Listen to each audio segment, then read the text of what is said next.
Now moving on to something which is really basic to the existence of our country as a nation, and that is defence. And David Banks, our next speaker for Veterans for Britain, he's helped them expose the United Kingdom's scandalous slide into the EU defence union since 2016. It's been going on nominally whilst Brexit's going on. We've been moving closer to European defence union, and Mrs May is now trying to get this settled via the withdrawal agreement. And I think this is a most appalling state of affairs. It's mostly gone under the parliamentary radar, and we were aware about it. And obviously, a country needs to have defence. It needs to be able to work with allies, but it needs to be able to work on its own too. And this is what they're stopping as we're being tied into the European system. David, would you like to speak from the podium or from the table? I'm happy to speak from the podium. We're friends and allies here, so I don't need to do a hard sell on what this problem is, and some of you might be aware of it already. But in a nutshell, we've got a problem, and the problem is that Theresa May's idea of leaving the EU appears to be putting us further in defence and keeping us into arrangements that she has created since 2016. Now, what I'll be explaining in the course of the next 10 or 15 minutes, and I'll try and keep it succinct, is what arrangements she's put us into, how MPs have missed them, and how the media and most commentators have missed them, and thirdly, what you can do about it to help us to get the message across.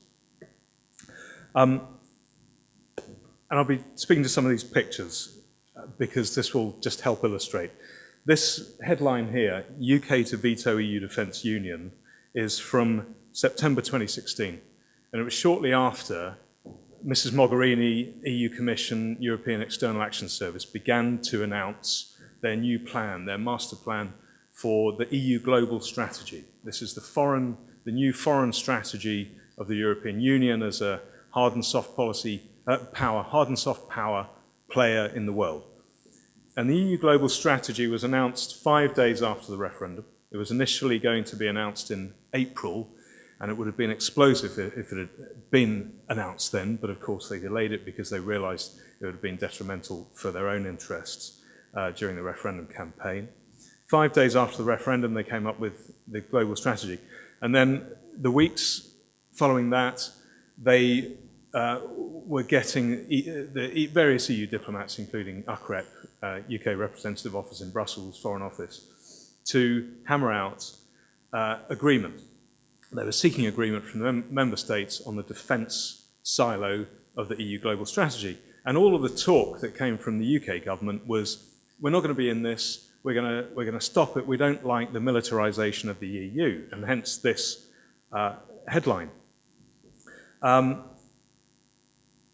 Unfortunately, the blocks and stoppage that the UK was going to put on this didn't come to pass, and we signed up to everything.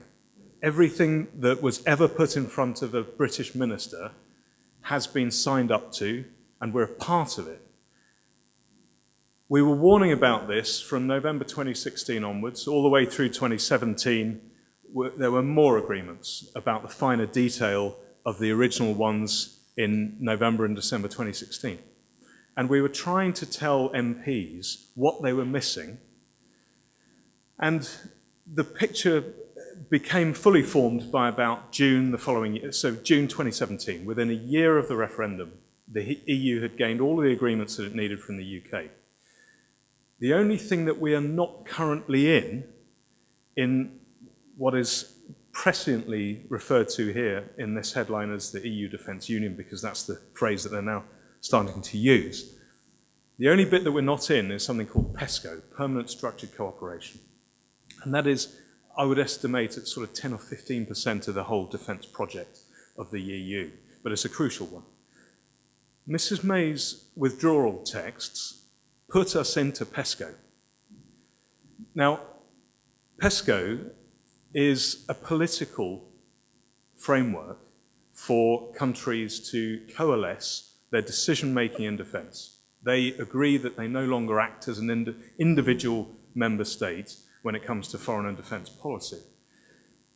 Participating in PESCO, even if it's the industrial bit, which is what it's sold as in the UK, requires us as a country to participate and to be subordinate to the defence policy of the EU and all of the rules of PESCO, which is that concerted, no longer an individual member state scenario.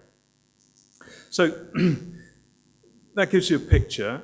I'll just give you a bit of an illustration with some of these videos as to how it works and what other member states are saying about it. As you can probably imagine, it's Germany and France pushing for these things. You'll have heard Mr. Macron talking about EU army and Mrs. Merkel. Germany was involved at a very early stage in putting the planning together, and they spoke about maximising what existed in the Lisbon Treaty. Well, what existed in the Lisbon Treaty was put there by principally Elmar Brok of the German equivalent of the European movement, EUnion, back in the early 2000s, and Michel Barnier, who took the defence ideas of Elmar Brok to the European Constitutional Congress, and it ended up in the Lisbon Treaty. And so what they've been doing since 2016 is maximising what they already had and what they had the potential to achieve, or achieve is probably the wrong word. That puts it into a positive light. It's really what control they could gain. So let's listen to Ursula von der Leyen, if the sound is working on this, and see what she says. Place where we need to be able to act as Europeans. And for that, we created the European Defence Union, right, to have a comprehensive approach with diplomacy, economic development, and the military needs. Minister, we have now the United States. Does that surprise anybody? Right. So, admitting the EU Defence Union, why it was created. This is the kind of language that our own politicians never use. We go and speak to MPs and say, why are we in the EU Defence Union? And why is Mrs. Merkel trying to keep us there? And they don't recognise it. So we have to show them this. We have to show them treaty material, EU Council agreements, and they start to get it. But it's a very slow burn. Here's another one. For example, there are other tasks where Europe is needed. And up to a few months, Europe wasn't able to act at all because we didn't have neither the procedures nor the structures. Now we are establishing those with a military command, with the European Defence Fund, just to name some examples, so that we are able to act for our own security too. So that's Ursula von der Leyen, Defence Minister of Germany, recently met with our Defence Minister Gavin Williamson. She's speaking there last year in March, and what she's saying is, up to a few months ago, Europe couldn't act on its own EU militarily. Now it can because it has the military command, it has the budget and the policies. This is a piece she wrote recently in Handelsblatt explaining that actually all of these structures are a defence union and it's a precursor to a single EU military. I just want to point out in that second paragraph, you can't see it there perhaps, but it refers to PESCO, European Defence Fund, and Planning Process for Defence, CARD card. CARD is the Coordinated Annual Review on Defence. And we're in all these things. Again, these are in the withdrawal agreements.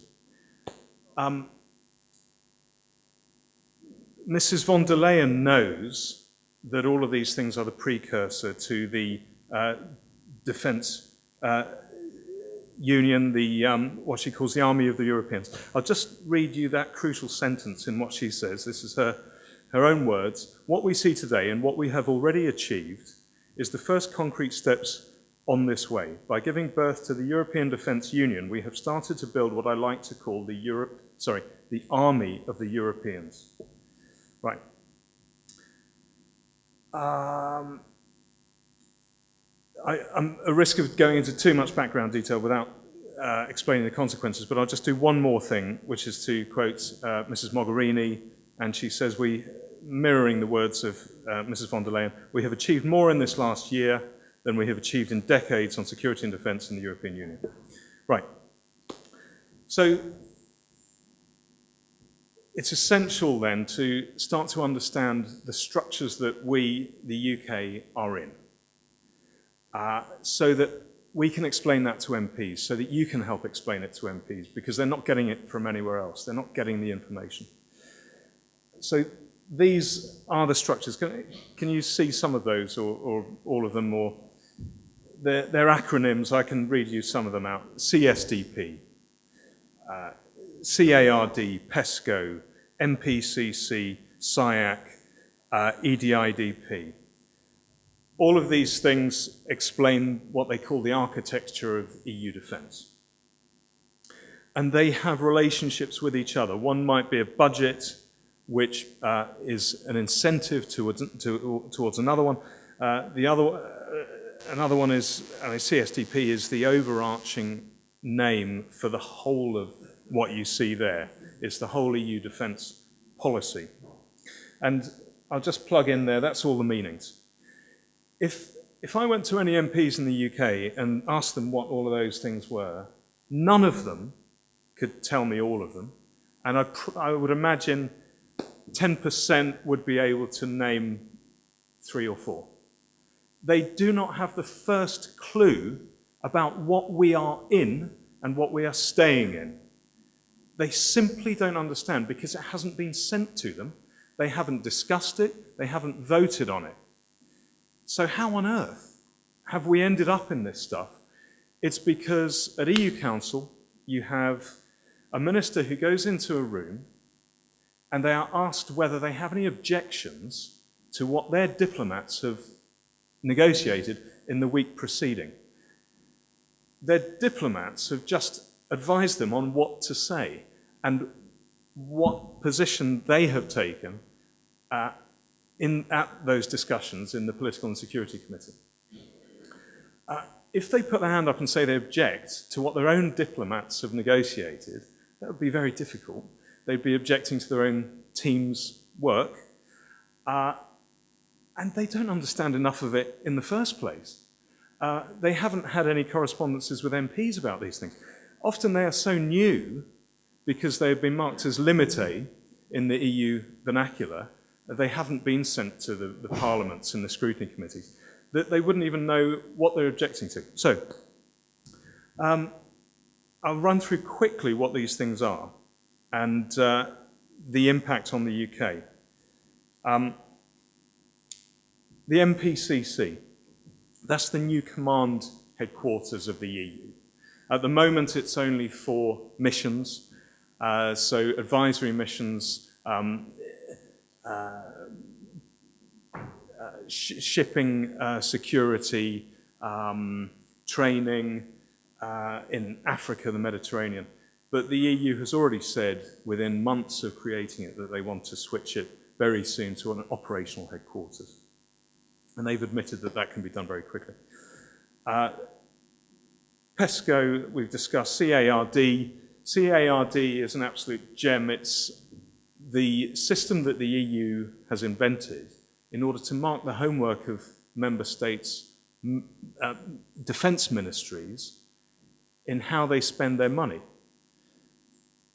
And when they mark the homework of, say, the MOD, and the MOD is in a trial for this, but you wouldn't know it because it hasn't been announced. I only discovered it because I spotted it in a House of Commons library paper.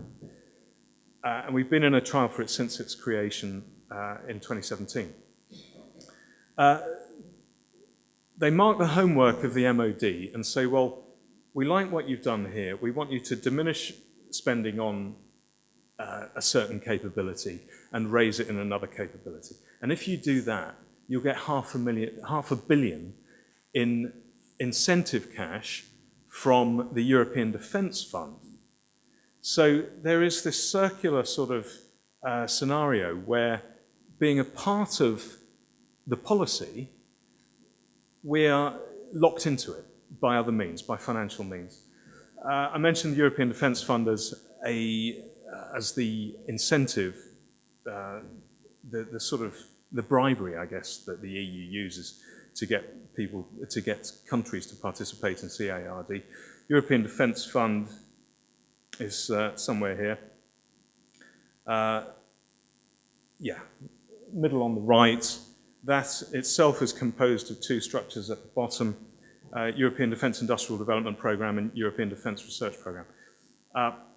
This is the fund, it's currently 13 billion euros. This is the fund by which the EU wants all member states to create their defence capabilities in the future. So no single member state would build an aircraft carrier or a fleet of fighters. They would do it together and they would fund it together. And thereby, the EU gets all this wonderful control. The only bit of these that hasn't already been created is the one at the bottom, common defence. Common defence is different to common defence policy. Common defence is the end game of the policy, because common defence is the rebranding of the member states' militaries as a single integrated entity, an army of the Europeans, as Mrs. von der Leyen describes it. When MPs say, well, okay, this is all getting a bit complicated, where's the evidence for this? Where's the material? Well, this is where we start. This is the list of all the EU Council agreements. I don't expect you to be able to read this, it's tiny, but it's a list of 17 separate documents, about 8 EU Council conclusions, and then some other reading, which was papers and policy documents that the EU Commission created before the agreements, which are the sort of the bedrock of the agreements that followed. And this is what it creates. So finally, the EU and EU leaders have started to admit to the existence of this thing called the European Defence Union, even though our own politicians don't.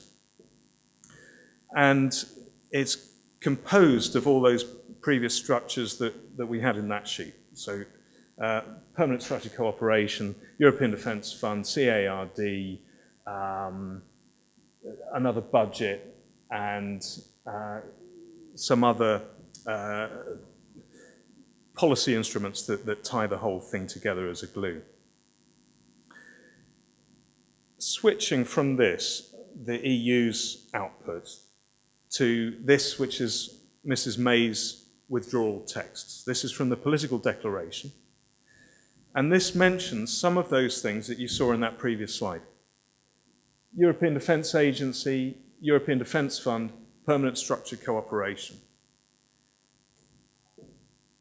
Now, here's how those texts correspond to the European Defence Fund.